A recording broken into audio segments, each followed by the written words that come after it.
It started on a quiet Thursday evening, just as the coffee shop was closing.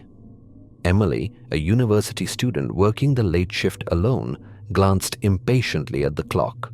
11:59 p.m. She sighed, relieved that soon she'd lock up and head home. The cozy, rustic interior felt strangely empty tonight, filled only by soft jazz music and the low hum of the lights. She wiped down the counters when the bell above the entrance chimed softly. Emily looked up, startled. A tall man stood by the door, rain dripping off his black coat. She could have sworn it hadn't. "I'm sorry, we're just closing," she called out politely, hoping he'd. The man didn't answer immediately. Instead, he moved slowly towards the counter, his face shadowed by the brim of a hat. Emily felt a sudden chill crawl down her. "Just one coffee," he finally murmured. His voice was gentle but strangely hollow, like the echo in an empty hallway. Reluctantly, Emily nodded. It was just one coffee after all. She quickly made a simple espresso, eager for him to leave.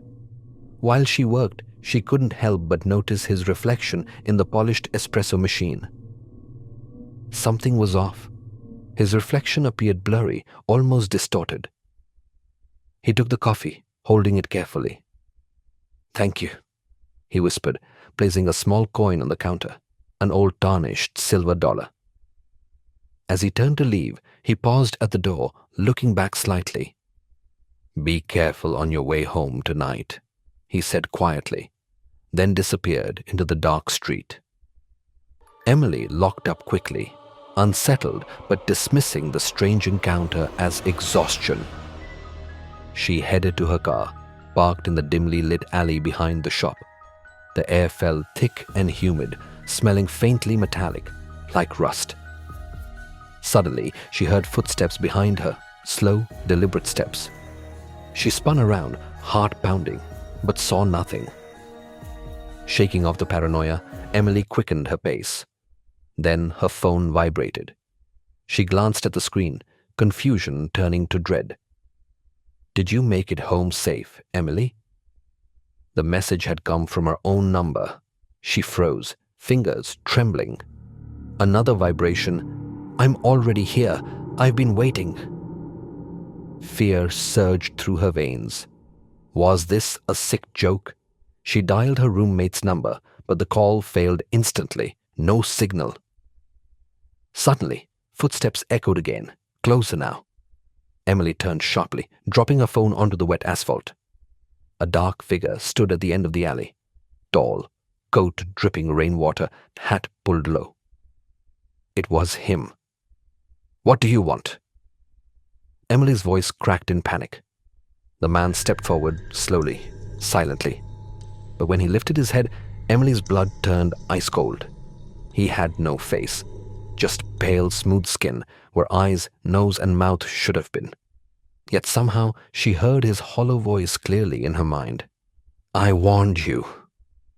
"It's too late now." Emily bolted, adrenaline screaming through her limbs. She sprinted into the night, blindly turning corners, praying to find help. Streets blurred together as rain poured relentlessly, soaking her to the bone. She stopped abruptly, breathless and lost.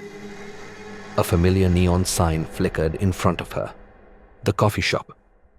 Her stomach twisted in disbelief. How could she have ended up back here? Hands shaking, she reached for the door. Locked. Desperately, she pounded the glass. "Help! Someone help!" No one answered. The streetlights flickered, then died, plunging her into darkness. A whisper broke the silence, chillingly close. "Welcome back," Emily screamed as cold fingers closed gently around her shoulder. Darkness enveloped her completely, carrying the scent of rust and rain.